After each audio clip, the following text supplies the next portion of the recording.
Pessoal, bom dia novamente. Bom, a gente estaria aguardando o professor Wilson, ele que faria a moderação da sessão. E ele não compareceu. Nesse sentido, eu vou ter que fazer a moderação. Certamente não vai ser com a mesma competência que o professor Wilson, mas eu peço um pouco de compreensão dos colegas, mas certamente vai ser uma sessão em que nós vamos conseguir ter o máximo de proveito. Eu agradeço de antemão a presença de todos para que nós possamos fazer. Como a gente já chegou na hora de 8h30, que é o combinado, a coordenação do CMAD nos deu uma instrução, quero ver com os autores, qual que é o que vocês preferem. Vai ser a apresentação ao vivo dos trabalhos ou que vocês preferem que seja passado o vídeo. No caso da Rafaela, eu já adianto que o vídeo que está postado lá, ele não está funcionando. Não sei se você chegou a ver. A gente testou, É, estava funcionando. o vídeo infelizmente não está funcionando. Entendi. Tá. Tô esperando a minha Se colega. você, se você tiver condição de subir de novo, porque pelo que eu vi aqui na ordem das apresentações, o seu vai ser o último, não é isso? Deixa eu ver aqui.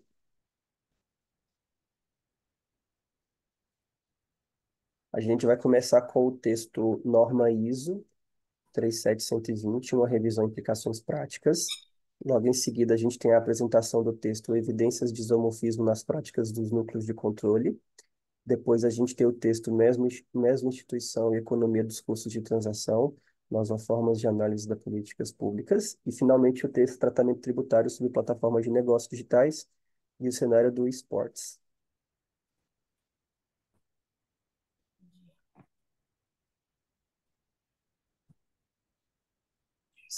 O que vocês preferem? Vocês preferem fazer as apresentações ao vivo ou vocês preferem que os vídeos sejam passados? Marcelo, bom dia. Bom dia, professor Morini.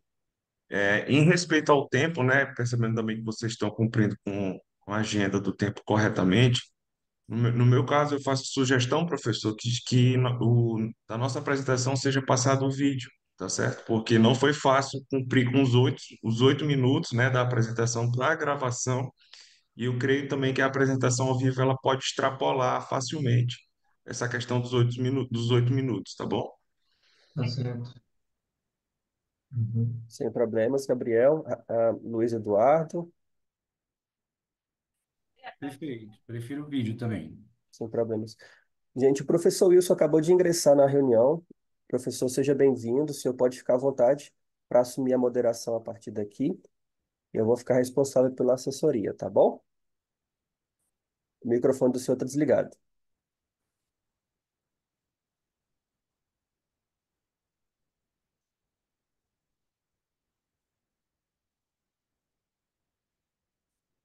No canto inferior Vocês me esquerdo. ouvem? Sim, senhor. Sim.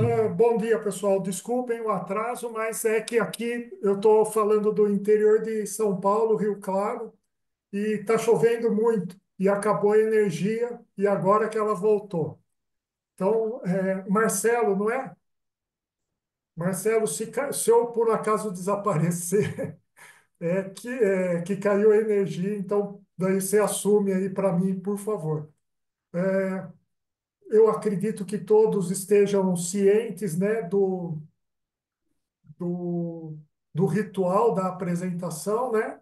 Então, cada trabalho tenha 8 minutos para apresentar. Eu pensei, se vocês concordarem, nós fazemos as apresentações em seguida, 8 minutos para cada um, e depois nós abrimos para as perguntas, discussões entre vocês mesmos, e eu e o Marcelo aqui também a gente pode participar, se tiver tudo bem para vocês. Sim, sim. Muito bom. Cristiano, Luiz Eduardo, Rafaela, é isso mesmo? Sim, Sim, o Tá. Marcelo. Se Certo, tiver professor? bem para vocês, a gente pode começar. Tem alguma ordem, Marcelo? É a ordem lá dos textos no site? Quem quer falar primeiro? Sim, senhor, tem uma ordem, a não ser que o pessoal, por algum motivo, queira mudar a ordem, a gente obedece a ordem que foi passada no sistema do próprio SEMEAD. Eu já Tá passei aqui bom. para a Rafaela, professor, o vídeo, infelizmente ele não abre, né? Quando eu tento fazer aqui, eu entrar no YouTube Ah, no vídeo, certo. ele não consegue abrir, daí eu pedi ela para que pudesse fazer a apresentação de forma ao vivo, tá bom? Respeitando o Tá tempo de 8 certo. minutos, Tá por ok. questões técnicas. Aí fica à vontade também, se alguém quiser fazer a apresentação ao vivo, faz. Se alguém quiser a gravação também, da minha parte, não vejo problema algum. Então, Podemos pessoal, começar então, por favor. eu vou fazer aqui ah, as apresentações. Eu vou colocar aqui seguindo a ordem, tá bom? Tá certo. Vou tentar. Eu vou apenas pedir para os colegas, por gentileza, que deixem seus microfones no mudo. A partir de agora, eu vou passar os vídeos todos, conforme o professor Wilson sugeriu, e ao final vocês vão ter o tempo para discussão.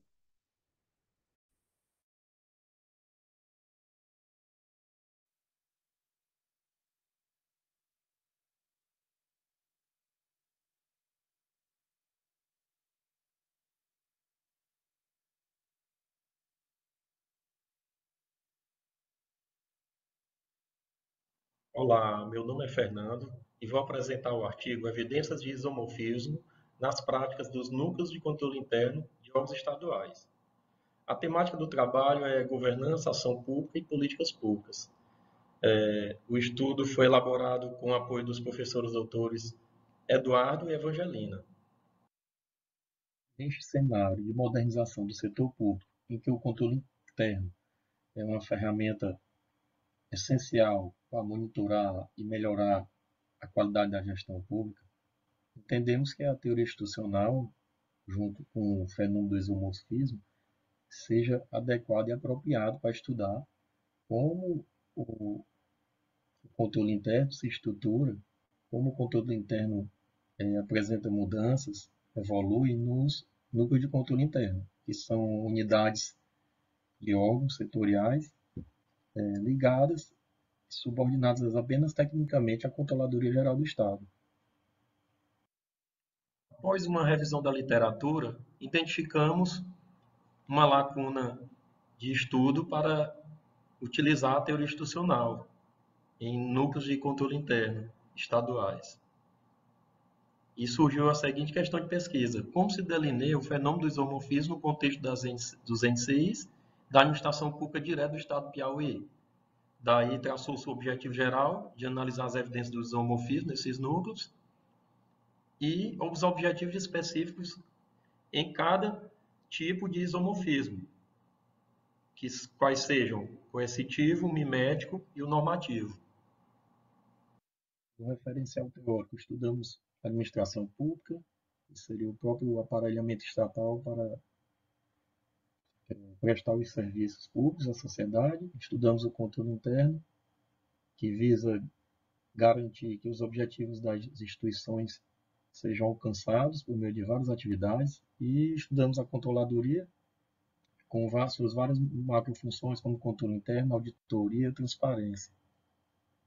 Ainda no referencial teórico, temos a teoria institucional, que é um conjunto de abordagens que buscam entender como as instituições, a partir de suas regras, normas, práticas, cultura, valores e estrutura social funcionam, mudam, né? Se transformam, onde ainda há um processo de homogeneização dentro da instituição, uma convergência progressiva, que se chama isomorfismo,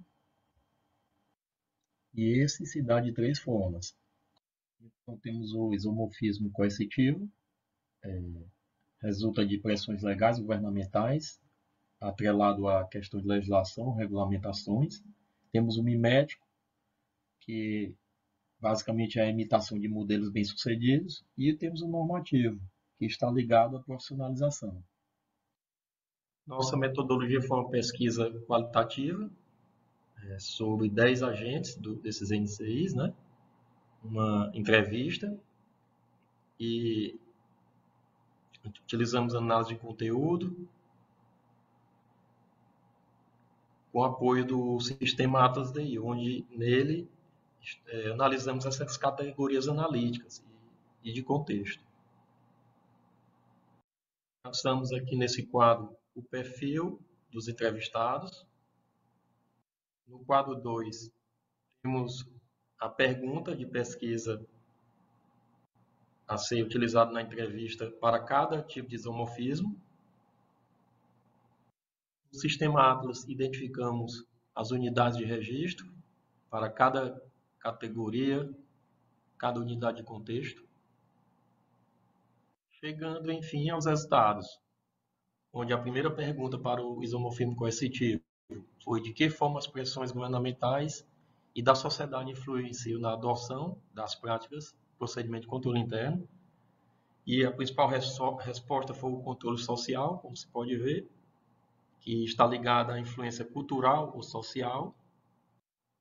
Bom lembrar que na análise documental identificamos um decreto que influenciou muito nas evidências, o decreto 17.526, o qual normatizou e deu certa liberdade para esse núcleo de controle interno fazerem o seu trabalho de controle interno. A pergunta para o isomorfismo mimético foi se há inspiração em outros órgãos de controle interno similar na definição de práticas e procedimentos a ser adotados e como essas organizações influenciam na estrutura da unidade de controle interno.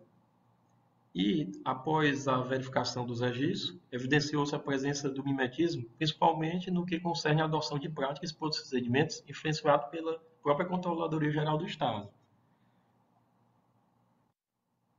Embora haja outras e em pouca quantidade citações que justificam a adaptação de práticas e de outras organizações para reduzir incertezas, né? E a vantagem na economia de soluções já testadas. Por fim, para o isomorfismo normativo, perguntando se o agente de controle interno fazia parte de alguma entidade ou associação ligada à atividade de controle e de que forma essa entidade influencia nas práticas de controle adotadas pelo núcleo, né? E foi observado que nenhum dos membros, nenhum dos agentes está organizado na busca pela definição de condição ou métodos de trabalho. Não foi também estabelecido uma base cognitiva ou de legitimação para a autonomia ocupacional, né? Porque nenhum entrevistado faz parte de entidade alguma ou qualquer associação ligada à atividade de controle, o que caracteriza esse dispositivo chamado de decoupling, que significa dissociação. Conclui-se, portanto, que os tipos de isomorfismo coercitivo e mimético foram os predominantes. Já o isomorfismo normativo, detectamos a dissociação. Concluímos que, quando a gestão está ciente de como as práticas gerenciais de controle são estabelecidas, há uma oportunidade de se alcançar maior eficiência. Quanto ao isomorfismo, também no entendimento desse fenômeno, se evidencia que os gestores podem configurar um ambiente propício para a implementação e aprimoramento dessas práticas. O estudo ainda contribui para a literatura ao demonstrar como o isomorfismo influencia a estrutura e práticas de controle interno nos órgãos públicos, que esse estudo pode ser repassado para outra esfera, federal ou estadual, e todo esse fato fortalece o entendimento de que o esforço das atividades de controle interno reforça a gestão, apoia no alcance dos objetivos institucionais e traz eficiência e eficácia para a entidade. Obrigado.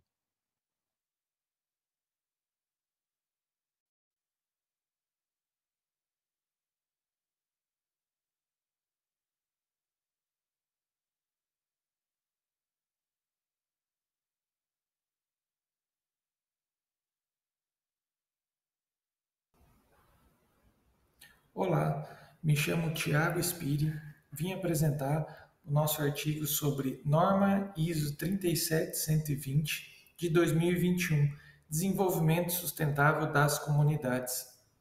Eu me chamo Tiago Spiri, fiz o trabalho em conjunto com a Paula Zarelli, os professores Silvio Stefani e o Geisler Bertolini. Esse é o tema da administração pública, onde nós emitimos o nosso trabalho. E falando um pouco sobre o nosso trabalho referente à introdução, na introdução é possível apresentar sobre o relatório de Brundtland, o conceito do triplo bottom line, permeando a respeito da sustentabilidade, alguns indicadores e indicadores para as cidades, e a norma ISO 37120 e a NBR ISO 37120 de 2021. Comentando um pouco sobre esses temas, nós vamos para uma linha de desenvolvimento sustentável e vinculando as comunidades e as cidades sustentáveis. Trazemos como questão-problema qual a contribuição da literatura científica relativa à ISO 37120 após a sua atualização, que ocorreu em 2021. O objetivo do estudo é analisar a literatura sobre o tema 37120 nos contextos nacionais e internacionais, a partir da atualização realizada em 2021. Dando sequência, a estrutura do referencial teórico pautamos em falar os conceitos e a história da ISO 37120, que tem os seus inícios lá em 2014, depois uma outra revisão em 2017, publicada em 2018, e uma revisão em 2021 perante a ABNT. É uma primeira norma que ela vem para apoiar as cidades, pensando em desenvolvimento das cidades. Depois nós vamos para a NBR ISO 37120, que é a tradução e a adaptação da norma internacional para os parâmetros nacionais. E comentamos um pouco da revisão, qual foi a alteração que teve na revisão. Em 2014 ela começa com 17 temas e em 2021 ela é ampliada para 19 temas.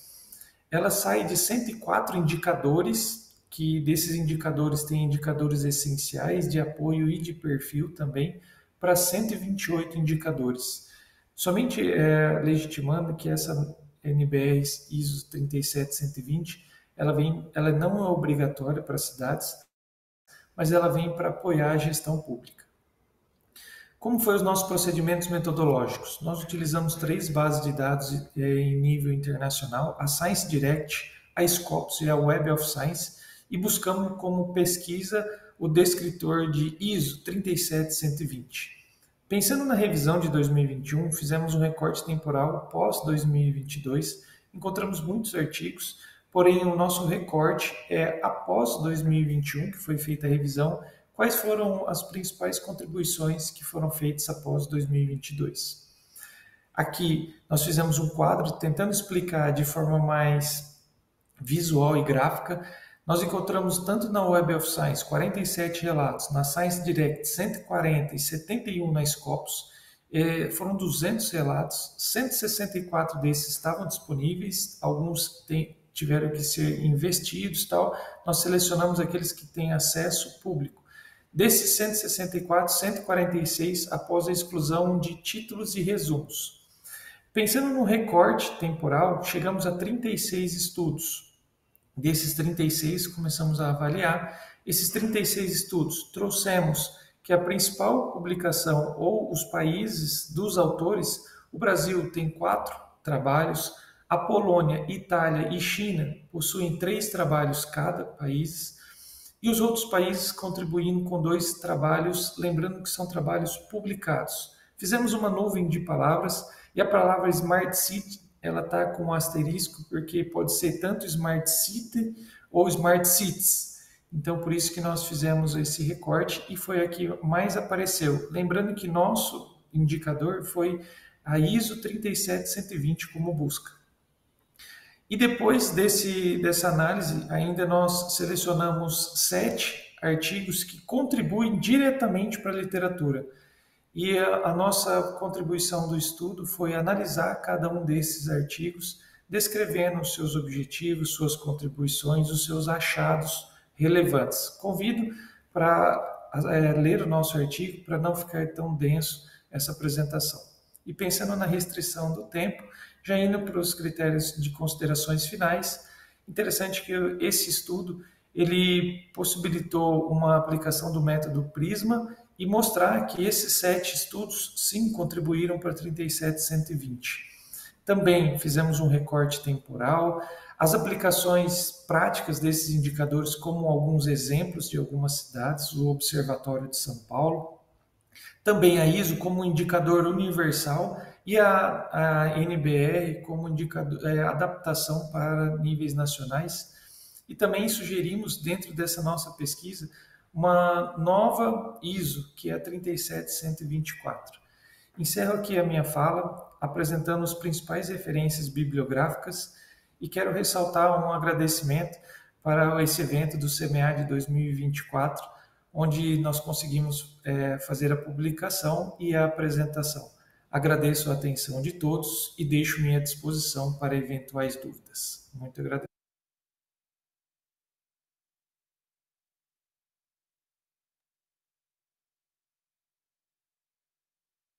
Marcelo, depois você consegue Boa colocar os noite, artigos Semear. aqui? Desculpa. Você consegue colocar os artigos depois aqui no chat, Marcelo? Porque os autores não conseguem olhar os trabalhos dos outros lá no site. Você pode repetir, Eu por acho. gentileza, Cristiano? Os autores, a gente só consegue olhar e baixar os próprios trabalhos lá no site do SEMIAD. A gente Certo. não consegue baixar o trabalho dos outros colegas da sessão. Se você Tá, pudesse colocar aqui no chat para nós, por favor, eu tá, agradeço. eu vou tentar fazer isso durante a discussão, então. Pode ser? Obrigado. Pode. Obrigado. Aproveitando aqui que eu abri meu áudio, vocês estão conseguindo ouvir bem o áudio do vídeo? Sim, tá bem bom, sim. Tá bom, obrigado. Obrigado.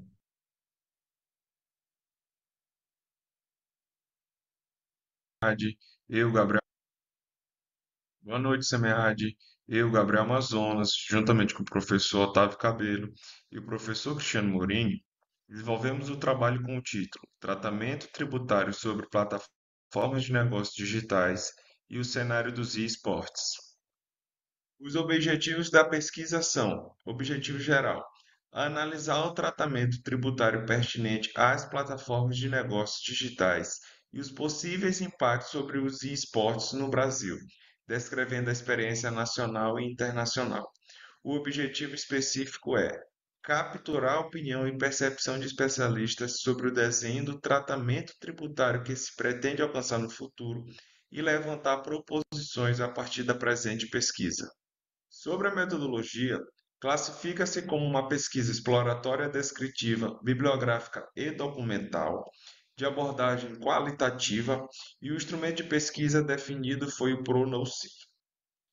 A coleta de dados se deu por meio do painel de especialistas, o critério de seleção foi por conveniência, e dos 16 especialistas convidados, 8 aceitaram participar do desenvolvimento desta pesquisa. Dando o perfil dos especialistas e a área de atuação, conseguimos entrevistar auditor fiscal do município, superintendente da OAB, auditor da Receita Federal, auditor fiscal do Estado, advogado tributarista, analista da Receita Federal, auditor fiscal do Estado, advogado e consultor tributário e auditor fiscal do município. A análise de conteúdo se deu com base em Bardi e a pesquisa também contou com o auxílio do software de apoio à pesquisa qualitativa NVivo. Quando a alimentação de pesquisa não inclui bens tangíveis ou periféricos, o modelo de negócio que contempla o desenvolvimento teórico desta pesquisa é o Business to Consumer. Modelos de negócios e os que atuam na informalidade não compõem o escopo de pesquisa, e no que diz respeito à sede da plataforma digital, quando sediada no Brasil, investiga-se sobre a tributação do ISS. A primeira pergunta do roteiro de entrevista é: você concorda que a incidência deve ser do ISS e não do ICMS nas transações realizadas em bens intangíveis via plataformas digitais? Sobre a concordância de incidência do ISS, o especialista A comenta que é tributação sobre o uso do bem intangível, pelo uso do software. Tributação pelo uso é tributada pelo ISS. Nesse sentido, o especialista C comenta que, diante da servicificação da economia, que é a digitalização da economia, não se consegue fazer com que haja circulação de mercadoria. Então, vejo o ISS como uma boa medida. Ainda sobre a concordância de incidência do ISS, Neto, Afonso e Fouque comentam que é pouco viável esperar que os municípios sejam preparados para cobrar o imposto sobre as transações de bens digitais. Comentamos que transações de bens intangíveis podem atuar sem nenhuma jurisdição tributária respectiva. Resultado, valores significativos são deixados de arrecadar por falta de eficiência. Sobre controvérsias no fato gerador do tributo, o especialista H comenta que não pode ser fato gerador ao mesmo tempo do ISS e do ICMS, vai convergir só para um. Esse tema apresenta algumas controvérsias na opinião dos especialistas, apesar de existir um julgamento realizado pelo STF que deve incidir o ISS sobre essas transações.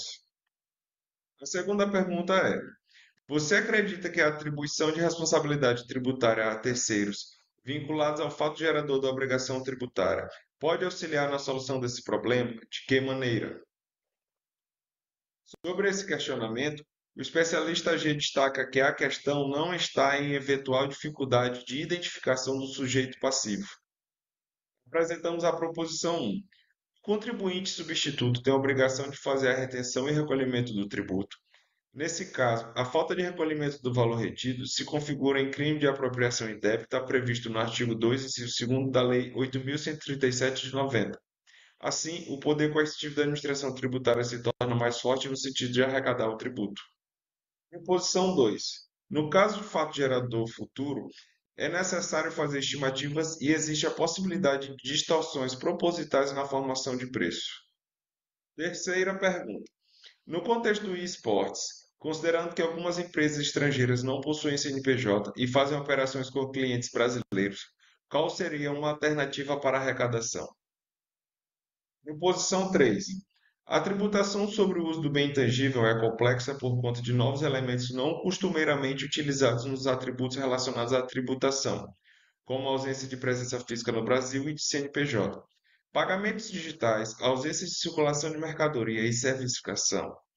É uma problemática nova que requer novas formas de pensar e propor soluções. Quarta pergunta.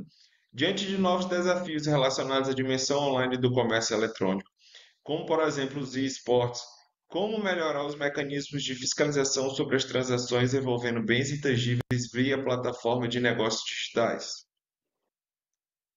Sobre esse ponto, o especialista C destaca que o contribuinte ele está sempre à frente do fisco e o fisco precisa aparar as arestas. Nesse ponto, Fossati e Paula comentam que a regulação tributária da economia digital precisa da articulação entre agentes estatais e agentes econômicos. Proposição 4. A tributação das plataformas digitais estabelece desafios regulatórios que demandam soluções a serem testadas. Não há uma única resposta possível para a solução. A responsabilização do adquirente para a retenção e o recolhimento do tributo é uma possibilidade alternativa à tributação. Outra alternativa é estabelecer convênios voluntários com plataformas. Nesse ponto, para efetivar a fiscalização sobre as transações de bens intangíveis típicas do cenário do esportes, as administrações tributárias precisarão, além de pensar em desenhar leis fiscais para uma era marcada pelo consumo de intangíveis, investir em ferramentas digitais capazes de efetivarem essa fiscalização. Proposição 5. No caso das finanças centralizadas, é possível criar mecanismos regulatórios, o que não acontece no caso das descentralizadas, como criptomoedas. Conclusões. A modernização do sistema tributário brasileiro é imperativa para acompanhar as mudanças da economia digital e maximizar a arrecadação sem prejudicar o desenvolvimento econômico. Sobre a experiência nacional, apesar da decisão do STF e evidenciando os principais resultados, sublinha-se que não houve consenso entre os especialistas entrevistados. Trabalhos futuros poderão analisar os impactos da reforma tributária e elucidar os vários cenários nebulosos criados a partir dela. Devido ao seu tempo de transição da reforma, a tecnologia já não será mais a mesma, pode não alcançar o resultado esperado com a adoção do novo imposto, demandando de regras fiscais mais flexíveis e atualizações. Essas são as referências bibliográficas utilizadas no trabalho. Agradecemos à Unicamp, à Faculdade de Ciências Aplicadas e à FAPEMA. E a todos aqueles que contribuíram direta e indiretamente com esse trabalho, muito obrigado.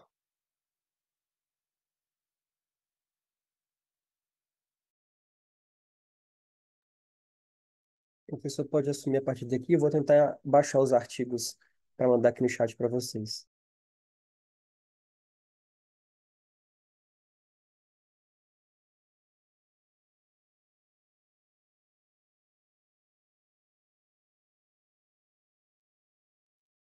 Agora vai ser a apresentação ao vivo do texto Meso-instituição e Economia dos Custos de Transação, novas formas de análise das políticas públicas, tá bom?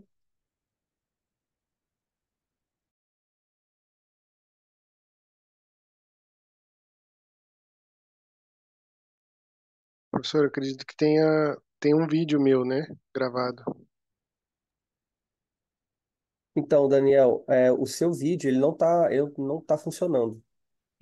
O vídeo que você subiu para o YouTube, ele está corrompido e aí a gente não consegue nem baixar ele nem reproduzir ele pelo próprio sistema. Ah, daí eu teria que compartilhar por aqui. Você pode Eu fazer posso. o compa... Você pode, se você quiser compartilhar a sua tela e você mesmo reproduzir o vídeo, pode também. Ou você pode fazer a apresentação ao vivo, respeitando o tempo de 8 minutos. Tá, é que eu tô pelo celular e eu não tô com a apresentação aqui, professor. Eu posso ficar por último para apresentar? Daí eu entro pelo computador e coloco a apresentação. É que as outras três apresentações já aconteceram, né? Agora falta só esse último artigo, né? Ah, tá, foi rápido então. Tá bom, professor. Eu vou tentar dar um jeito aqui então. Tentar entrar pelo computador então, tá? Mas daí Professor Wilson, se você quiser fazer algumas ponderações, fica à vontade. eu coloco duas entradas daí para. Porque um pelo áudio aqui e o outro pelo slide, pode ser?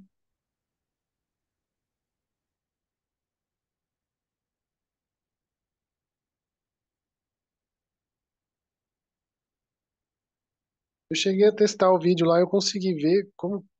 Será que você não pode tentar de novo, por favor?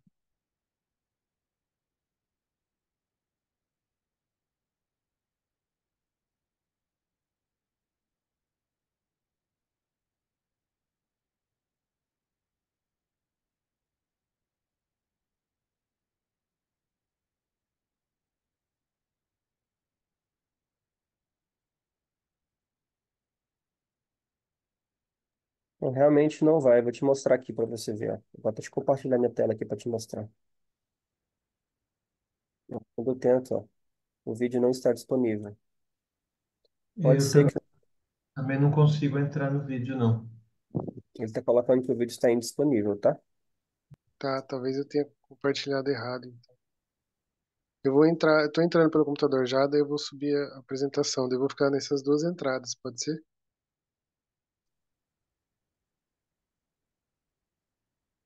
Enquanto isso, eu posso sugerir que a gente possa começar a discutir os demais textos? Até ele, porque até o Daniel se acertar aí. Sim, por mim, pode ser.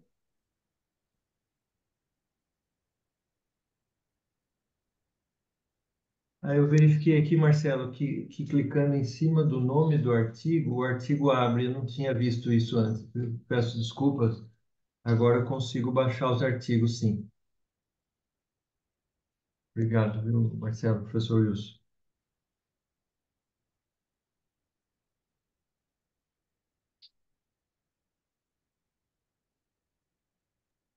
Nós podemos começar então pela ordem?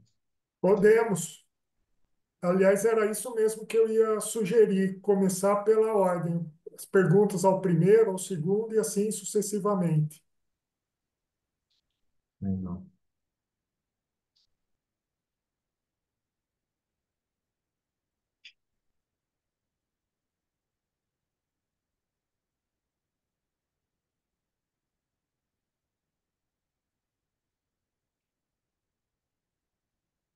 Eu gostaria então de fazer uma pergunta. Posso fazer, professor Wilson? E claro, por favor, Cristiano. Ah, legal. Fazer a pergunta aqui para o pessoal do artigo do isomorfismo, né? Um artigo muito interessante, né? Está bem estruturado, tem referência à teoria, né, que suporta os achados. Eu gostaria de perguntar, assim, com relação à coleta de dados, se foi feita alguma triangulação para validação dos resultados, né? Por conta que é uma pesquisa qualitativa, se vocês é, consideraram essa questão e se a quantidade de entrevistados foi possível atingir o ponto de saturação. Obrigado, professor Wilson. Bacana. Bom dia a todos. Muito obrigado, Cristiano, pela pergunta, pelos elogios tecidos na pesquisa. Primeiramente, ah, não houve triangulação dos dados, né? A gente partiu em uma perspectiva mais bem interpretativista, de uma pesquisa qualitativa. A gente trouxe ali, em tese, né, e predominando aquela ideia, né, dos outputs que é que é o output do próprio Atlas TI, né, que é essas networking views, que a gente consegue identificar ali as unidades de contexto, registro, etc. Então, assim, a gente não fez triangulação, tá? Extremamente interessante fazer uma triangulação com documentos, etc., até para a gente ter várias fontes aí para triangular esses dados, tá certo? E em relação à saturação das falas, realmente, assim, a gente já considerou ali a partir do 8, foram 10 entrevistados, né? Então, a partir do 8 ali, a gente já percebeu que já começou-se a se repetir as falas, não tinha mais muito o que trazer de novo, né? Então, a gente consolidou ali com 10, mas no desenvolvimento a gente viu que com 8 já dava para parar, né? Porque não tinha mais muita informação para agregar e para trazer resultados e contribuições. Então, a gente partiu aí realmente dessa saturação aí para tentar justificar esses 10. Ah, legal, obrigado. Parabéns aí pelo trabalho. Alguém tem mais alguma pergunta para o Luiz Eduardo? Ninguém? Então, Luiz Eduardo, se me permite, eu queria fazer uma também. É, eu sei que não era o foco do trabalho, mas é uma coisa que me chama a atenção, é a questão da legitimidade, né, que você menciona no isomorfismo coercitivo. E eu queria que você, se você pensou nisso ou não, né, aprofundasse essa relação entre o isomorfismo, de maneira geral, aí, né, não precisa ser o coercitivo, e a questão da legitimidade.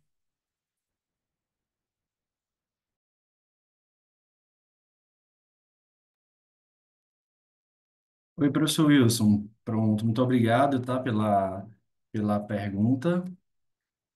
É, de fato, assim, isso não foi muito aprofundado, né? A gente utilizou essa abordagem já estabelecida, né, para identificar os três tipos de isomorfismo, certo? Então, assim, o que a gente discutiu um pouquinho mais foi a questão do isomorfismo coercitivo, né, que ele pode, de fato, resultar em problemas de legitimidade, políticas internas, sobretudo por meio das pressões, né, tanto formais como informais, tá certo? Então, assim, a gente trouxe basicamente um pouco disso, tá? E não foi tão constatado ali nos resultados, né? Tanto que nessa parte do isomorfismo normativo, a gente não trouxe, né? Essas evidências não foram encontradas ah, nenhuma evidência, né? Que nenhum dos entrevistados faz parte dessas entidades profissionais, né? Que caracteriza-se de fato essa dissociação, né? Que é denominado decoupling, né? No caso vem do inglês, certo? Então, assim, basicamente a gente não conseguiu trazer nenhuma dessas evidências nessa perspectiva, tá? Do isomorfismo normativo, tá certo?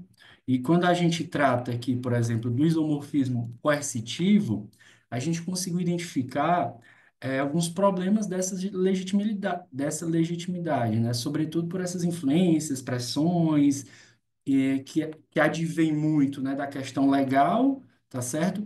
E também das questões exercidas nesse aspecto burocrático, legal, que advém como base ali fundamental do serviço público. Ok, obrigado, Luiz Eduardo. Gostei do trabalho, bem interessante.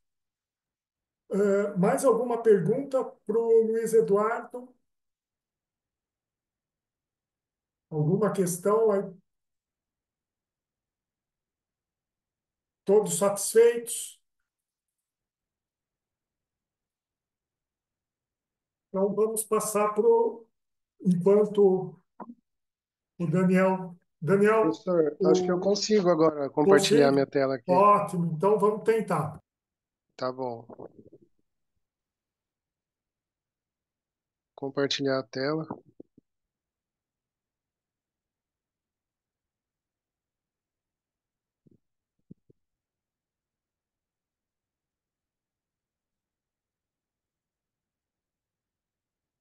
Vocês conseguem ver minha tela?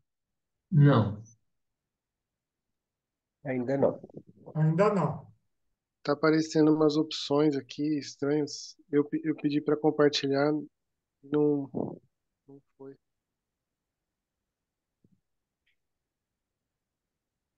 Compartilhar tela.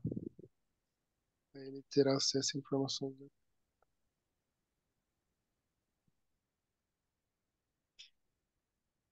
Ele pede umas permissões.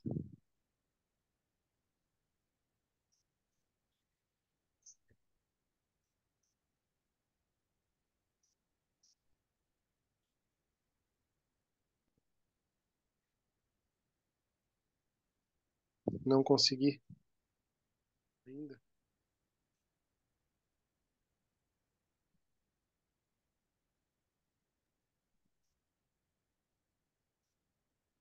Ainda não, professor? Agora está compartilhando nós mesmos. Tá, tá. Então agora eu entrei no meu artigo. Vocês conseguem ver? Sim, Sim, Tá, agora está torto, Daniel. Isso. tá. Deu certo? Sim, agora sim. Deu certo, agora Be- sim. beleza. Então, tem minha foto ali, mas é porque do slide que eu fiz a gravação, né? Que eu não consegui passar para o YouTube. Mas esse artigo chama mesmo Instituição e Economia dos Custos de Transação. Vou dar início nele, né? Finalmente, para vocês. É um artigo teórico e eu tento criar novas formas de analisar políticas públicas com essas teorias, mesmo Instituição e Economia dos Custos de Transação. Então, eu passo pela agenda, né? Ah, tem minha fala aqui. Vocês conseguem ouvir? Não, não. A Bom, sua fala, então, não. só eu falando, não o slide falando, né? Exatamente, é. Tá.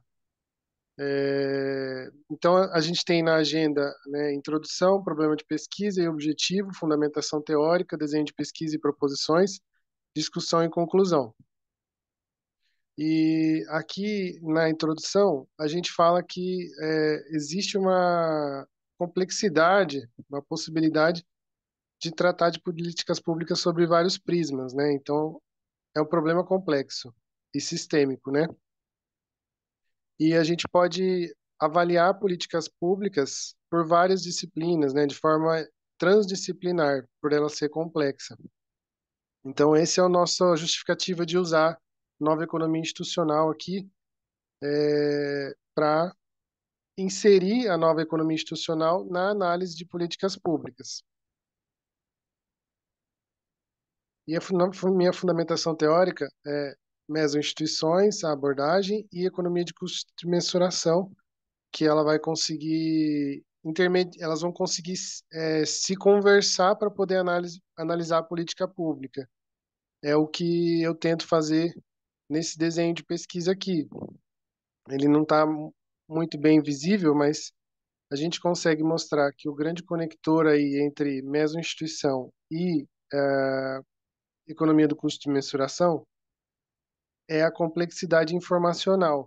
A complexidade informacional, ela é a relação principal entre mesoinstituições, porque mesoinstituição precisa ser traduzida, precisa intermediar uma política pública através de informações. Ela vai tentar monitorar também depois essas informações dadas, né? Então, eu inseri critérios, eu inseri um decreto, eu expliquei como faz, os critérios para atender, para receber o recurso, por exemplo. E aí, através da economia de custo de mensuração, a gente interpreta essa mensurabilidade, variabilidade dessa informação e como a mesma instituição é afetada por tudo isso, né, na sua tradução, enforcement e monitoramento. E depois eu coloco alguma proposição teórica para poder ser analisado, né, em estudos empíricos, mas é um artigo teórico, então a gente coloca o pressuposto teórico, a informação é a categoria que interliga todas elas, e a primeira proposição, que as funções mesoinstitucionais se conectam com a interpretação das categorias da economia de custo de mensuração a partir desse pressuposto, que a informação interliga elas.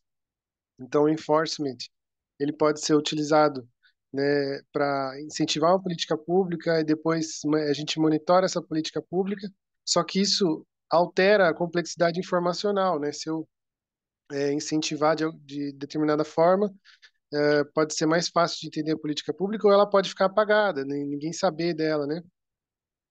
Isso pode dificultar ou facilitar a mensuração dessa política pública e dificulta, né? Então, você ter elementos e dimensões é, de fácil mensuração na política, né? Então, a função meso-institucional, enforcement e monitoramento configura a categoria de dimensão de mensuração e mecanismo de enforcement. E a tradução é a mesma coisa, através da complexidade informacional, ela facilita a delimitação de direito de propriedade, porque está melhor delimitado quem faz o quê e para quem vai o quê, né, de recurso. E aí você tem direito de propriedade mais facilmente alinhado também, essas três coisas conversam. E aí eu tenho a estrutura racional dessa subproposição 1.1, que é o que eu acabei de explicar, na verdade, só colocando a diferença, né, que pode alterar positivamente e negativamente com a complexidade informacional. E aqui é a estrutura racional da proposição 1.2. O que a gente quer chegar como conclusão é que tem um conjunto de proposições desenvolvidas que apresenta como usar mesmo instituição e ECM para compreender a política pública. A gente conclui que é possível avaliar e corrigir e encontrar gargalos na decisão meso-institucional, e a gente espera que o artigo e os seus resultados sejam essa contribuição, né? Eu usei várias referências, dentre elas Barzell, Williamson, bastante coisa relacionada à nova economia institucional. Então eu agradeço, desculpa a apresentação mais rápida, que eu estava me ouvindo ali na outra apresentação, estava bem difícil também. E eu agradeço a oportunidade de apresentar aqui no SEMEAD. Queria deixar meu contato, falar que essa pesquisa é fruto da minha tese junto com o professor José Paulo de Souza. Ela é uma melhoria com base no feedback da banca, com a Silvia Sais, com outros professores da Unesp, que apresentaram a complexidade informacional como um grande conector dessas duas categorias. E eu analisei uma política pública que era a política de saneamento. E aí eu coloquei essa política como a principal, né, da minha apresentação. Era uma política de saneamento voltada para pequenos produtores. Então, eu fiz essa política pública assim. Eu analisava o quanto a política de saneamento era efetiva para pequenos produtores, né, voltada para pequenos produtores, e tentava mensurar os requisitos que eles colocavam para esses pequenos produtores, e eu vi que foi uma política que não foi bem traduzida, e isso afetou a mensurabilidade e a aplicação da política. Então, é uma coisa que eu já apliquei, que é possível aplicar, e eu estou desenvolvendo melhor framework teórico para aplicar futuramente em outras análises de política pública. É isso, gente. Obrigado. Tentei me explicar aqui, mas é isso. Obrigado, Daniel. Antes tarde do que nunca, né? Tentamos. Acontece, acontece. Valeu, obrigado, gente. Bom, como as apresentações acabaram, né? Então, eu vou abrir as discussões. Eu só peço para que a gente siga a ordem das apresentações, tá?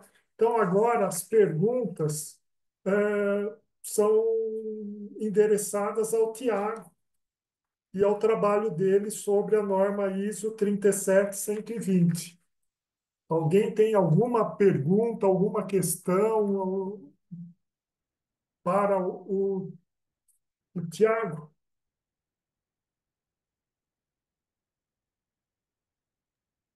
Eu gostaria, professor, Pois não. eu consegui baixar aqui o artigo agora, né? Não tinha conseguido baixar antes. E eu queria, se o Tiago, né, que está aí? O Tiago que apresentou? É o Tiago. Cadê o Tiago? Eu Ah, não estou vendo ele Desculpa a aqui na minha tela. Ah, desculpa a você está aí, interrupção. Tiago? Professor, desculpa a interrupção, mas Ah, ele não está na sala, né? Acho que ele saiu. Não sei se o senhor chegou a tá. ver. Eu não vi ele saindo, não. Não o vi saindo. eu também não vi, não. Bom, já que ele não está, então nós guardamos as perguntas. Se ele voltar, a gente retoma. Então, agora, deixa eu ver, o próximo é o tratamento tributário sobre as plataformas de negócios digitais que o Gabriel apresentou. Alguém tem alguma pergunta para o Gabriel? É um assunto, para mim, foi inusitado. Nunca tinha pensado num negócio desse. Professor, agradeço aí suas considerações, tá certo? Essa questão do ser inédito, né? Ser assim, muito inovador, muito obrigado. E É eu e o mesmo. professor Morini, né? Sabemos a dificuldade que foi pensar e realizar esse trabalho, né? Assim, questão de referência bibliográfica, foi um pouco desgastante achar a bibliografia, né? Para a gente desenvolver o trabalho. Mas aí eu aguardo alguma dúvida, alguma pergunta, alguma outra consideração também que possa contribuir com o nosso trabalho. Estamos aqui à disposição. Gabriel, eu tenho,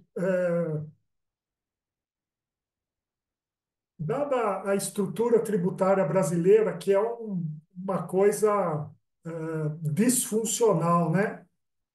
Você, melhor do que eu, deve ter acompanhado as tratativas, as negociações para a reforma tributária, né? Aquele prazo de transição, que é um negócio extremamente longo, né?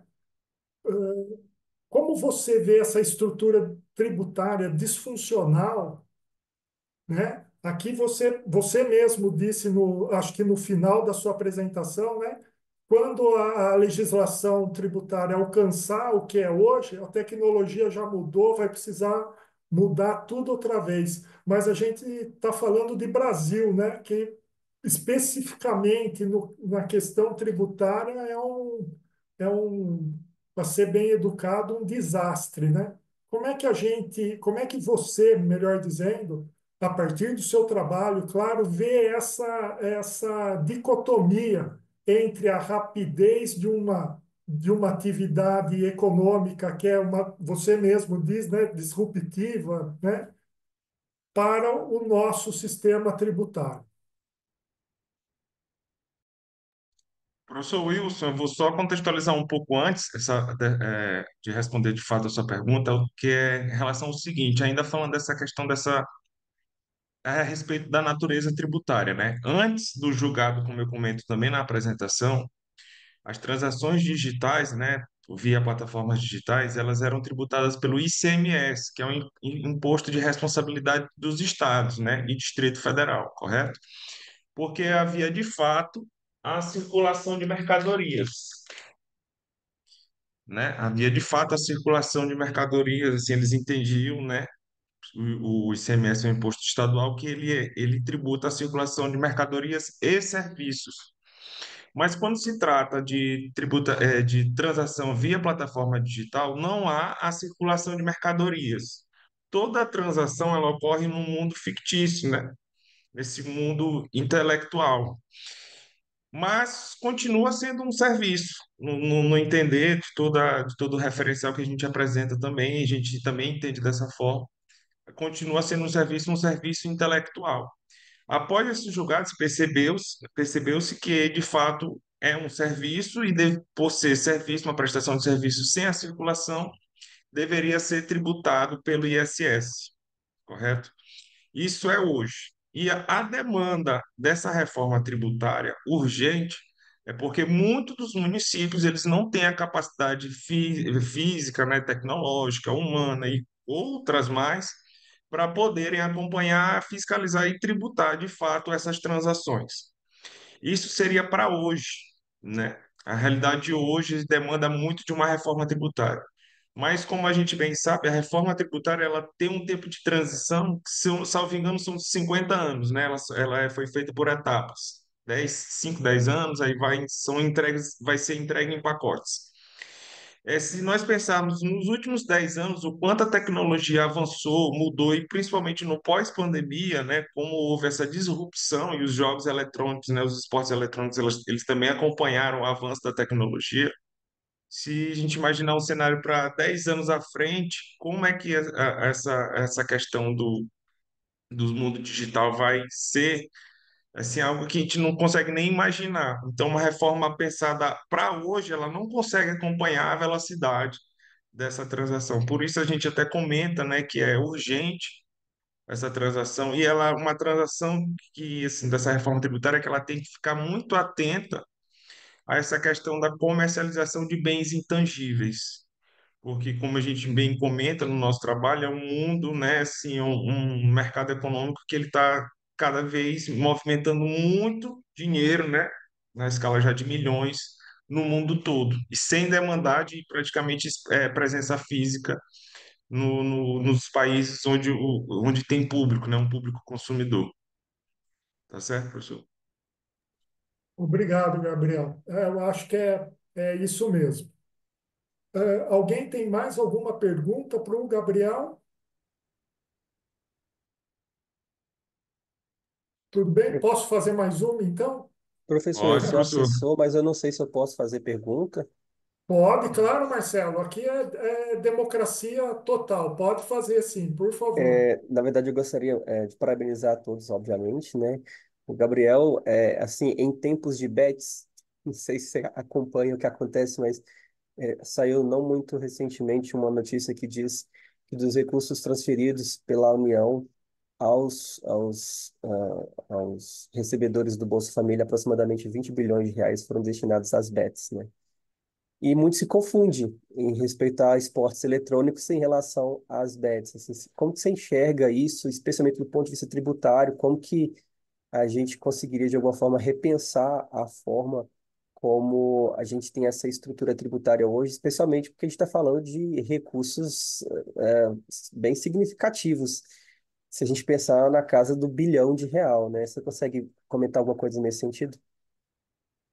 Ô, Marcelo, excelente pergunta, tá? Foi até uma solicitação do professor Morini, que é meu orientador no mestrado, que nós temos que comentar esse fato para separar ainda mais o que é um tema, né, esporte eletrônico, que é bet. Todos operam via plataforma digital e os dois são frutos dessa servicificação da economia que a gente também, também comentamos na nossa apresentação, tá certo? O mundo das bets, né, o entendimento das bets, que começou com essa coisa da aposta, né, vamos dizer assim, até alguns dizem que é a evolução do jogo do bicho, ela avançou muito. Algumas pesquisas, além do aspecto tributário, ela também já contempla a questão de saúde, né? Porque se tem um vício em jogo no esporte eletrônico, como se tem um vício em apostas também. Então, é um campo assim de pesquisa que está emergindo muito rápido. Sobre a questão tributária, nós entendemos que o entendimento que é aplicado hoje nas bets, por elas também operarem em plataforma digital, deve ser acompanhado por essa questão dos esportes eletrônicos também, principalmente nessa transação. tá certo? Mas a gente, né, afirma que são negócios que operam sim numa plataforma digital, mas são negócios nichos diferentes, tá certo? O entendimento pode ser aplicado para os dois, né, porque operam em plataformas digitais sim, mas são nichos, né, são mercados diferentes, né? Algumas vezes pode ser até confundido, haver essa confusão, Marcelo, porque as bets elas também têm essa aposta sobre esportes eletrônicos, né? As várias modalidades de jogos elas também têm campeonatos organizados, né? Campeonatos regionais, nacionais e mundiais. E esses campeonatos também têm uma assim uma estrutura de aposta muito grande por detrás, né? Assim, nesse plano de fundo dos esportes eletrônicos. Assim como acontece no futebol, um exemplo, é dois ou mais gols por partida, um critério de aposta. Também acontece um critério de aposta semelhante no mundo dos esportes eletrônicos, tá certo? Mas sobre essa questão tributária, o entendimento para um pode ser aplicado para outro, é um ponto, de fato, que eu espero que isso aconteça, porque o entendimento que foi aplicado na BET ele foi muito rápido, porque percebeu-se que essa questão do mercado estava girando muito dinheiro e muito rápido, e ele deve ser acompanhado também pelos esportes eletrônicos, porque como a gente frisa na apresentação, no nosso trabalho também, eles estão passando, a transação está passando sem nenhuma aplicação fiscal, né, de fato. Então, assim, tem gente comercializando e ganhando muito dinheiro sem fazer a devida contribuição, tá certo?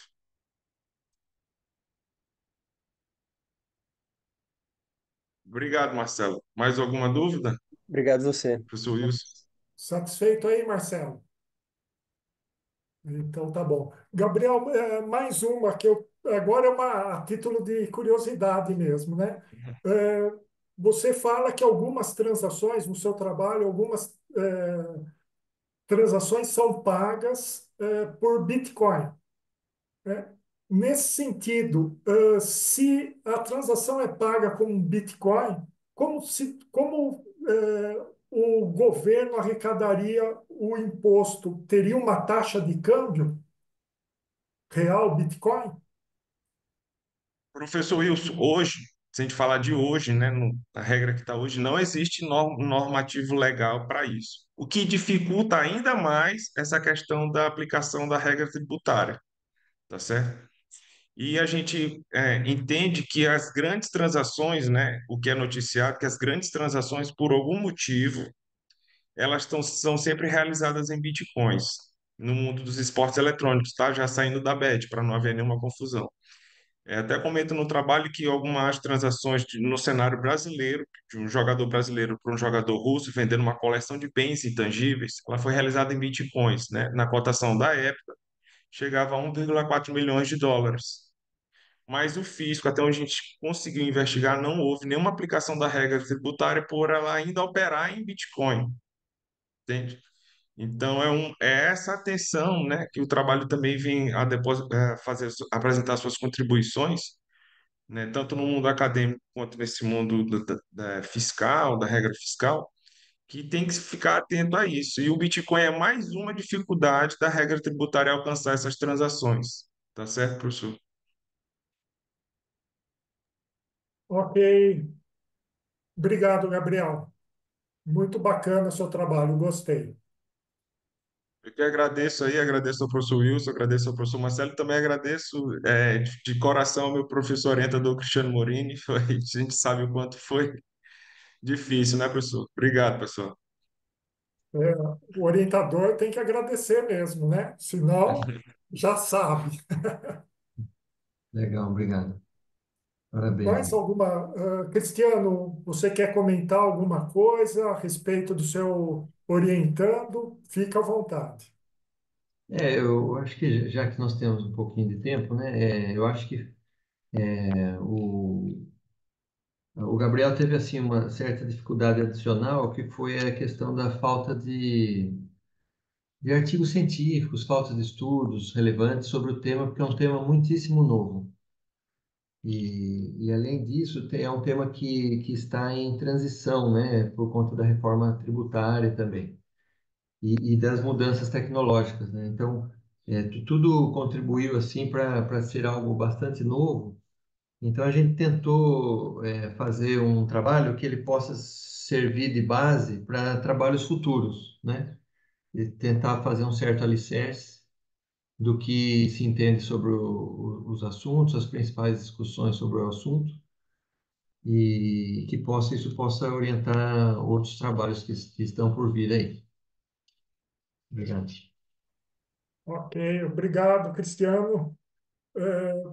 Mais alguma questão, alguma pergunta, alguma curiosidade para o Gabriel? Tudo bem, pessoal? Satisfeitos? Então, nós vamos passar agora para o trabalho do Daniel, que fala sobre as meso-instituições. Alguém tem alguma pergunta para o Daniel?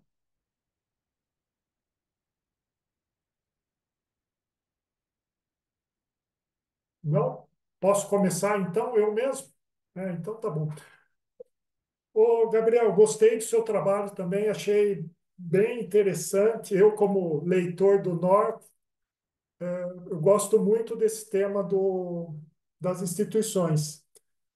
E uma primeira pergunta que eu faço, Daniel, o Norte fala em instituições formais e informais, né? As regras do jogo, né? Nas meso-instituições, de acordo com o que você leu, há também a informalidade, uma meso-instituição informal? Então, essa foi uma limitação da minha tese e ainda é uma limitação do meu desenho teórico, assim. O desenho teórico não pega isso. A gente analisa a organização que intermedia a política pública, a gente organiza as regras, que são os dispositivos, né? Depois a gente analisa as regras, que são as instituições, as mesmas, e elas são um conjunto de regras que vão nos dar, é, como o North falava, né, um desenvolvimento institucional para determinado segmento, né? Vai ser uma evolução nas instituições para regulamentar determinada atividade, para garantir direito de propriedade. A mensuração entra para tentar ajudar a ver como esse direito de propriedade está sendo garantido pela evolução dessas instituições, a reorganização delas. Essa é a tentativa, mas ainda fica, né, na minha tese, eu não consegui analisar, por exemplo, conflito, algumas categorias assim, sabe, relações de poder, e a outra, né, é essas regras informais. Eu não foi constatado, mas apareceu na tese, assim, apareceu, por exemplo, eu analisei a área de saneamento. Então, para pequenos produtores, eu vi que no Paraná, que é o meu caso, onde eu moro, é, a política do selo arte, que foi a que eu avaliei, que era nacional para avaliar produtores de pequeno porte para regulamentar os seus produtos, no Paraná, a mesma instituição que era para intermediar essa política, ele foi um detrator dessa política, porque ele falou: eu não quero regular pequeno produtor. Aí ele atravessou uma outra regra e falou: essa aqui vai ser a prioridade. E isso, nada disso está escrito em regra nenhuma, não tem como eu identificar isso. Mas qual que é a regra informal vigente aí? A regra informal vigente seria que uh, a regulação de pequeno produtor gera possíveis problemas de saúde pública, tendo em vista um baixo contingente de pessoal para avaliar essas políticas. Então, é uma regra da veterinária, assim, de sanitarismo, sabe? E eles não conseguem colocar isso em lei, né? Não tem um dispositivo que fala assim, esse intermediador não pode regulamentar pequenos produtores porque não tem como, não consegue, vai gerar um problema maior de saúde pública, vai ficar na conta deles. Mas é uma regra informal, que é completamente aceita, porque ela é da veterinária, o pessoal sabe que não é inviável e tal. E isso não entra na tese, aí entra como? Eu vou colocar como uma coisa possível a ser pesquisada depois, né? Não está no meu framework, tem que achar. Então, eu estou buscando bastante na sociologia econômica, assim, né? Esses autores que falam de outras categorias, como, né, além do regramento informal, mas cultura, poder, relações de conflito, porque são coisas que afetaram mesmo, assim, existe, a gente, vocês sabem mais do que eu, né? Vamos falar no português claro aqui, resumidamente, né? Então, tem intermediadores de política pública, muitos intermediadores para a mesma coisa, às vezes. Então, tem lá Embrapa, Emater, tem IDR aqui no Paraná, tem uns 4 órgãos que têm funções sobrepostas. Já é um problema de tradução da política pública. Você já deu a mesma função para 4 pessoas. Aí vai ter um conflito ideológico, né? Normalmente a Emater ela é mais extensionista sobre agricultura familiar, aí os sanitaristas são mais voltados para a indústria, tem o conflito das prefeituras, que eles querem mais que fique cooperativas grandes na cidade deles do que pequeno produtor, porque daí ele não tem que contratar veterinário e é o estado ou o país que cuida da regulamentação sanitária. Então ele não tem gasto nenhum e a cooperativa grande paga uma grande contribuição de impostos para a cidade.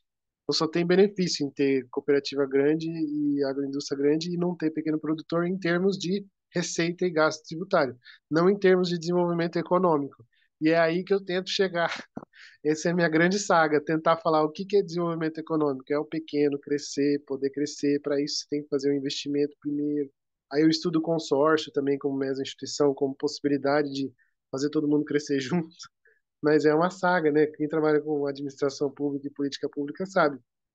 O informal, o regramento informal, ele predomina às vezes, né? Ele é predominante, então ficar só no formal, ele é limitado, realmente. E é uma tentativa minha agora de tentar pôr sociologia econômica ou até essas teorias de complexidade, né? Tentar entrar em complexidade. E a minha tese ficou limitada nesse sentido, de fato. Esse framework é limitado nesse sentido. Ah, legal. Pelo menos você tá ciente do problema, né? Então já é meio caminho andado. Mais alguma pergunta para o Eu, eu, Daniel? eu gostaria, sim, Pois professor. não. Eu estou lendo aqui o trabalho seu, achei bem interessante também, Daniel. Parabéns. E, e eu queria entender duas coisas aqui que uma curiosidade mesmo, né? Uma que você menciona a função do enforcement. E eu queria saber se tem alguma referência à função de compliance, né? Que é outro tema que a gente usa junto com enforcement. Geralmente eu não vi isso aqui no seu trabalho. E a segunda pergunta você fala da economia de custos de mensuração e economias de custo de transação. Eu queria entender um pouquinho a distinção desses dois conceitos que você usa no trabalho aqui. Obrigado. Tá, são contribuições da nova economia institucional, né? A gente meio que sai de um campo e vai para outro. Eu acabei servindo o agro e vou entrando na política pública sem querer na minha tese, agora eu estou entrando nesse mundo, né? Mas ele é muito usado em muitos outros trabalhos, né? Então tem muitas pessoas, é uma área que se comunica, né? Eu que estou fazendo a transição, mas a área já se comunicava. Daí eu estou tentando fazer a tradução dos termos, né, para essas áreas. O compliance, se eu não me engano, ele vai entrar mais na área de monitoramento. Essa mesma instituição, foi o Menar que criou, né? O compliance ele vai entrar mais na área de monitoramento, porque é onde eu vou avaliar controlar, né, as conformidades. O enforcement, ele é como se fosse um incentivo até financeiro, né? Eu vou dar um reforço na política pública, na implementação dela, como intermediador. Então, eu criar eventos, eu vou ir lá e apoiar financeiramente determinados, né? Ela é o próprio reforço na implementação, né? Como se fosse uma possibilidade de incentivo na implementação. E alguns falam sobre sem implementação de fato, porque sem isso não haveria. Então, é como se eu estivesse explicando a política pública para que os outros fizessem, fazendo a política pública e depois controlando ela, né? Então, tradução, enforcement e monitoramento. É isso que eu trabalhei, né, na tese. E assim, nova economia institucional, vai vir um outro autor que ele vai dar uma outra definiçãozinha dele e daí vai ficando diferente, sabe? Então, foi assim que eu trabalhei, conforme o que o Menar falou na primeira vez. O próprio Menar pode mudar, sabe? É uma coisa bem fluida. Eles vão mudando bastante. Até hoje não tem consenso sobre o que é instituição e organização. Cada um vai tendo uma visão. E aí, na parte de mensuração, o que acontece? Elas conversam, mensuração e transação. Então, como eu analiso só custo de mensuração para conversar com o Meso, né, e eu posso ter confundido na hora da escrita também, por isso que gerou essa confusão em você, tá? Porque os dois vão causar, o objetivo é minimizar custos de transação no final das contas, tá? Porque eu quero, a economia de custo de mensuração, ela vai encontrar inconformidades, variabilidades, dificuldade de mensurar a informação, né, e tentar minimizar isso para maximizar valor, né? E a mesma instituição também, ela quer minimizar isso para maximizar valor na intermediação da política pública. Essa maximização de valor, no final das contas, vai diminuir a dificuldade de se fazer transações no mercado, né? O cara que vendia queijo informal, por exemplo, agora que ele tem um selo que fala de onde que ele não tem mais o custo, né, de se esconder, ele pode ter um valor maximizado para vender para mercadinhos, que agora ele não precisava mais vender informalmente. Então, ele garante valor na transação dele automaticamente a hora que ele garante os direitos de propriedade dele. Então, ele tem isso bem delimitado, ele vai garantir mais valor de transação. Só que daí eu estou falando já no final da coisa, para o comerciante ali, né? E ainda, né, na mensuração, na mesma instituição, eu estou falando de intermediação de políticas públicas para esses comerciantes. Então, eu posso ter confundido ao longo do caminho. Mas o custo de transação é isso, é um problema na transação, é ter que refazer, é o custo da informalidade, perder produto, porque você não tinha selo, aí foi lá um cara e tomou todo o seu produto. A Anvisa foi lá, né? Teve esse caso no Rock in Rio, né? Que pegaram os queijos Minas lá, das bancas e tiraram todos, porque não podia vender no Rio de Janeiro, né? Uma coisa assim, sabe? Então, tomaram todos os queijos lá, não tinha a mesma certificação que um queijo do Rio de Janeiro, porque não tinha regra sanitarista para isso. Agora tem, agora pode vender queijo, né, da canastra para todo lugar, agora pode, porque ele tem menos procedimento sanitarista, né? Então ele vai ser mais risco para a saúde pública de outros estados, a depender da visão da lei da burocracia e tal. A gente sabe que não tem tanto risco assim.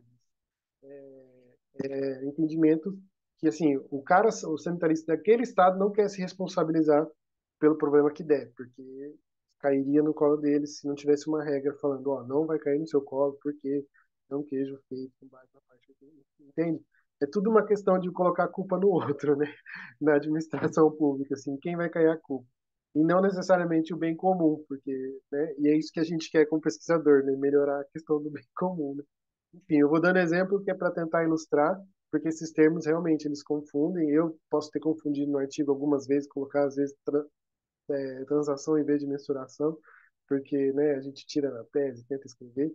Mas a diferença básica é essa, e ele consta no artigo também como consequência da maximização, né, de melhorar os direitos de propriedade, melhorar a variabilidade de mensuração, diminui o custo de mensuração, diminui de transação também no final das contas. Então essa é a diferença mais ou menos. Uma Legal, Daniel. confusão aí Obrigado. também na escrita, às vezes. Legal, obrigado. Parabéns, hein? Obrigado. Mais alguma pergunta para o Daniel, Marcelo, Gabriel, Luiz Eduardo? Tudo Não, bem? tudo certo. Tranquilo, professor, sem perguntas. Então, tá ótimo. Eu vou fazer mais uma, então, Daniel. É, no trabalho aqui, você menciona a governança, né? O que que você entende por estrutura de governança que você menciona aqui na página 4, os custos de transação e as meso-instituições? Qual a ligação que você faz entre esses conceitos? Porque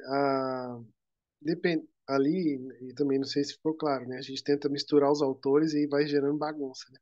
Mas o Williamson fala muito, né, dos ambientes né? Tem o ambiente macro-institucional e tem o ambiente micro-institucional, né? Aí o Menar vem em série, e fala, peraí, tem o meso, né? Tem o macro, tem o micro, mas tem o meso. É que o Wilson não mexe no meso.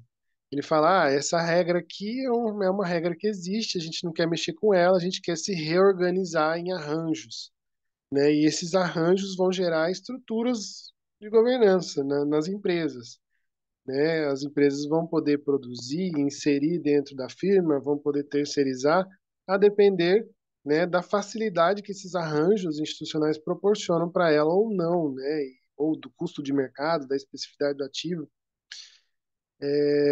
Inserindo o meso, a gente observa que esses arranjos têm total influência das mesos, né? Se tem uma meso, por exemplo, no ambiente para agricultura familiar, que facilite esse cara, né, a ter um produto artesanal, por exemplo, que é o meu caso, eu vou dar sempre esse exemplo para ilustrar, né, mas foi o caso que eu usei, único, mas eu vou usar outro exemplo, eu tô me arriscando em outras áreas, né. Então eu fui, por exemplo, para a área teve uma crise hídrica aqui no Paraná, né, e eu fiz um artigo sobre essa crise hídrica. Falei, essa crise hídrica, vamos ver aqui qual que é o decreto sobre emergência hídrica. Aí eu vi lá, tem um monte de mesma instituição para a mesma coisa. Tem polícia, tem Instituto Água e Terra, tem um monte de gente lá para fazer a mesma coisa. Aí não tem delimitado o que cada um faz e que horas eles conversam, que horas isso é monitorado, né? No frigir dos ovos, né, eles acabaram fazendo um mapeamento de qual propriedade rural tem poço artesiano, quais cidades têm poço artesiano, para verificar a necessidade hídrica, né? E como que eles vão regulamentar isso? Não necessariamente tem uma política, né?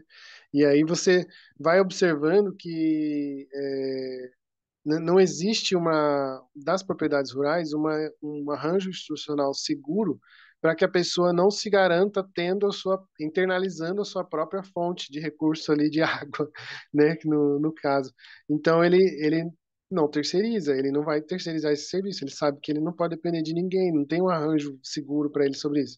Enfim, é um exemplo que passou pela minha cabeça agora, assim, eu tentei fazer um artigo disso, né, mas tem outros, né, facilidade dos arranjos através da mesma instituição é clara, porque, né, tem determinado fornecedor que não entraria, tem determinado tipo de produção que não funcionaria se não tivesse uma boa intermediação. Isso os extensionistas rurais fazem muito bem, né, da Embrapa, Emater, esses órgãos assim, né, de desenvolvimento rural, extensão.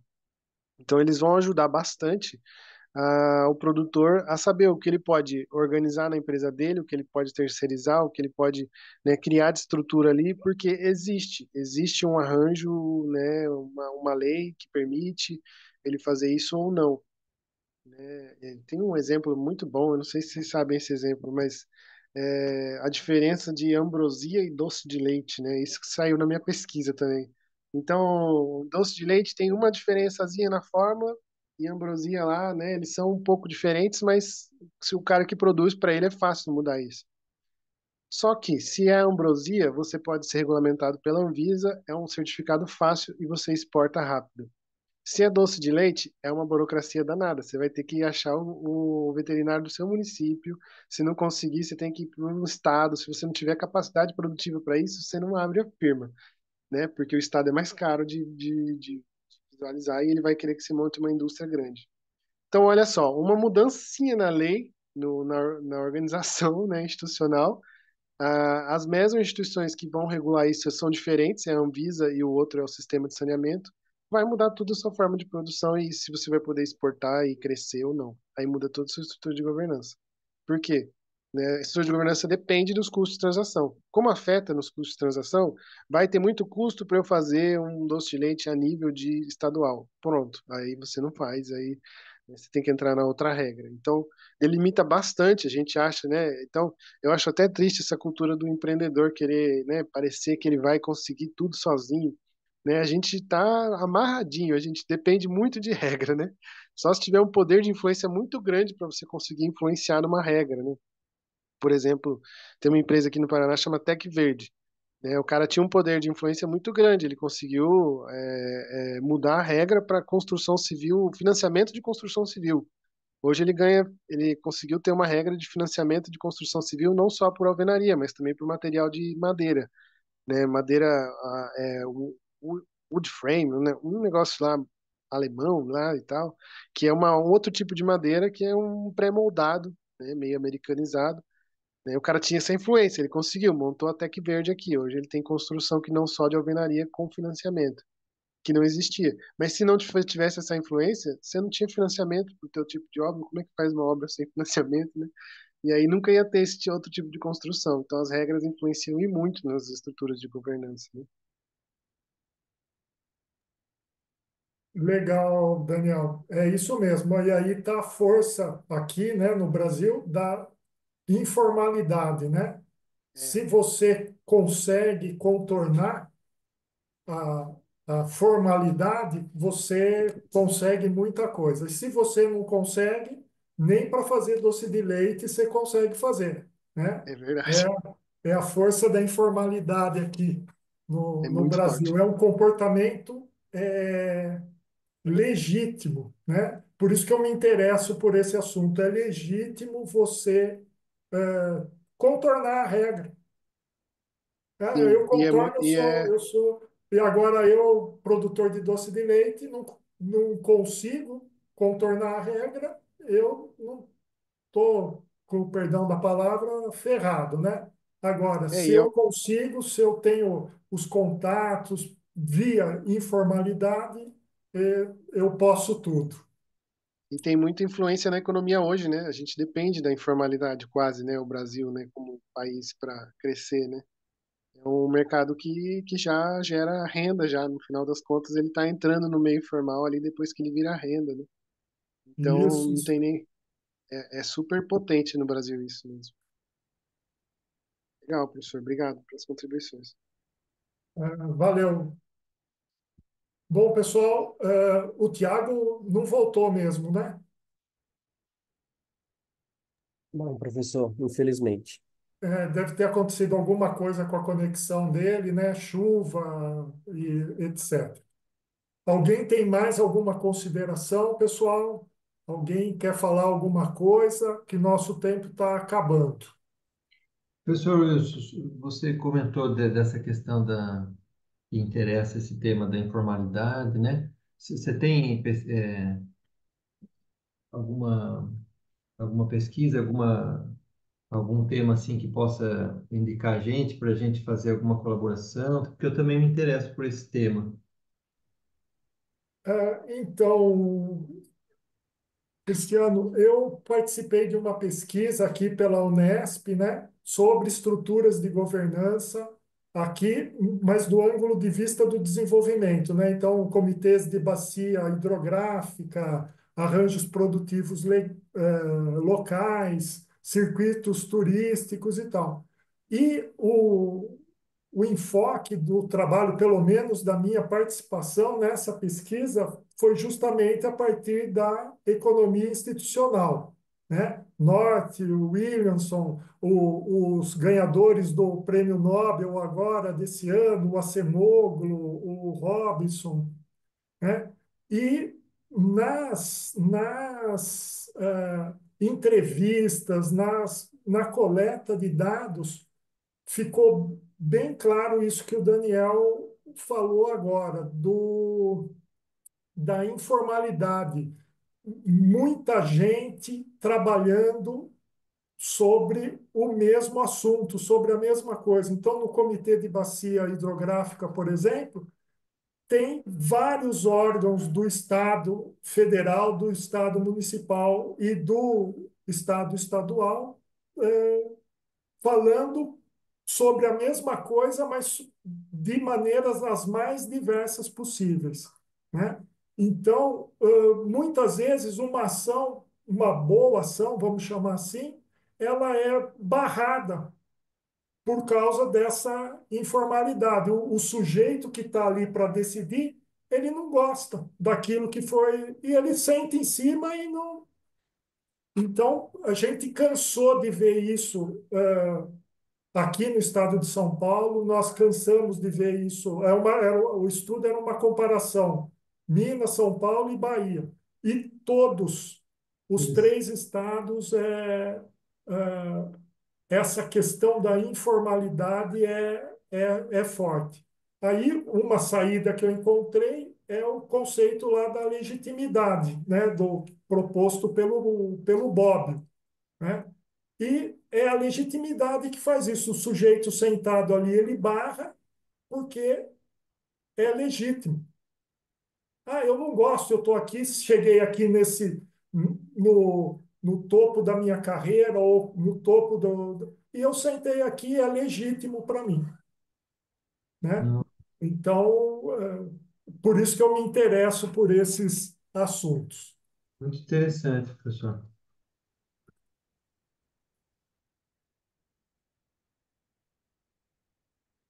Pessoal, eu quero agradecer a todos a atenção, parabéns aos trabalhos, eu gostei muito de todos, né? Agradeço ao Marcelo também, que fez o trabalho pesado. Eu fiquei aqui só sentado sem fazer nada, e o Marcelo trabalhando aí, pondo vídeo e tal. Agradeço muito, viu, Marcelo? Eu que agradeço, professor. Bom, O professor Cristiano também pediu para a gente manter o contato, né? Colocar os contatos aí, por favor, coloquem quem quiser, é claro, né? Como eu disse, a democracia aqui é plena.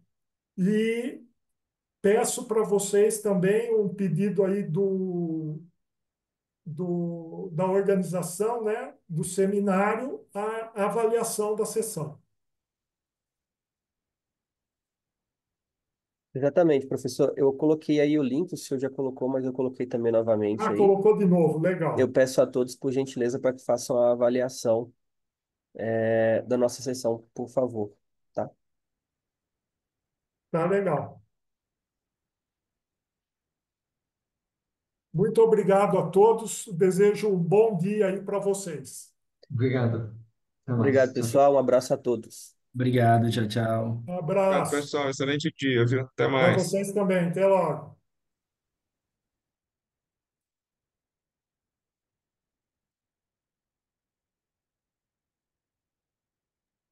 Obrigado, professor. Até mais. Obrigado Até. pelas contribuições. Vou te mandar e-mail, professor, para a gente trocar figurinha aí. Eu estou bem nessa vontade de pesquisar informalidade. Ah, legal. Bacana. Talvez Vocês, ajude, talvez ajude, Daniel, um livro chamado Por que as Nações Falham, que é eu do gosto desse livro. Aceloglu. Já. Rapidamente, ele fala que o desenvolvimento, o crescimento econômico não é função das instituições econômicas, é Aham, função das instituições políticas, como o poder é distribuído pela sociedade, né? aham. Então, talvez nesse sentido, esse conceito ajude você a sair aí do seu problema. Com certeza. Obrigado, professor, pela indicação. Nada. Vou te mandar mais e-mail aí para a gente ir trocando figurinha, tá? Se eu puder ajudar, fica à vontade. Obrigado, professor. Até mais. Valeu, até mais. Tchau, tchau.